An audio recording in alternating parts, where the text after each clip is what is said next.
మంత్రివర్గ విస్తరణ ప్రచారం నేపథ్యంలో మార్పులు చేర్పులపై ఊహాగానాలు జోరందుకున్నాయి. ప్రాంతీయ సామాజిక సమతుల్యం వంటి సమీకరణాల దృష్ట్యా కొందరి పేర్లు ప్రముఖంగా వినిపిస్తున్నాయి.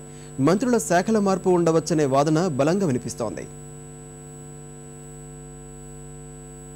ఎన్నాళ్లుగానూ ఊరిస్తున్న మంత్రివర్గ విస్తరణ సంక్రాంతి అనంతరం ఈ నెల 19న ఉంటుందన్న ప్రచారం జోరుగా సాగుతోంది. ప్రజారాజ్యం పార్టీకి చెందిన ఇద్దరు నేతలు ఆ రోజు మంత్రులుగా ప్రమాణ స్వీకారం చేస్తారని ఆ పార్టీ నేతలతో పాటు కాంగ్రెస్లోని కొందరు నేతలు బలంగా చెబుతున్నారు. ఈ విస్తరణ కేవలం ప్రరాపాకే పరిమితమవుతుందా లేక మరికొందరికి అమాత్య యోగం దక్కుతుందా అన్న విషయం ఉత్కంఠ రేపుతోంది. కిరణ్ మంత్రివర్గం నుంచి వైఎస్ వివేక, జూపల్లి, కోమిటిరెడ్డి తప్పుకున్నారు. విద్యుత్, వాణిజ్య పన్నులు వంటి కీలక శాఖలు ముఖ్యమంత్రి వద్దే ఉన్నాయి. ప్రస్తుత పరిస్థితుల్లో మంత్రివర్గ పునర్వ్యవస్థీకరణ సాధ్యం కాకపోవచ్చునని పార్టీ వర్గాలు అంటున్నాయి. ప్రజారాజ్యం నేతలతో పాటు మరికొందరిని కూడా కేబినెట్లోకి తీసుకునే ఆలోచనతో సీఎం ఉన్నట్లు సన్నిహిత వర్గాలు చెబుతున్నాయి.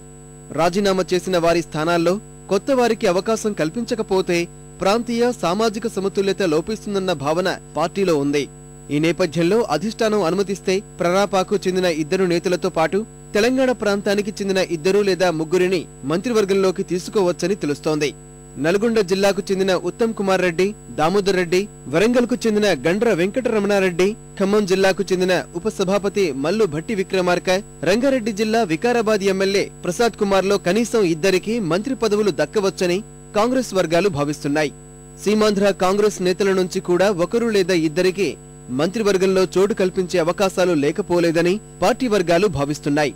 ప్రభుత్వ విప్ కొండ్రు మురళి, సీనియర్ నేత జేసీ దివాకర్ రెడ్డి, విజయనగరం జిల్లాకు చెందిన సుజయ కృష్ణరంగారావులు ఈ రేసులో ఉన్నట్లు తెలుస్తోంది.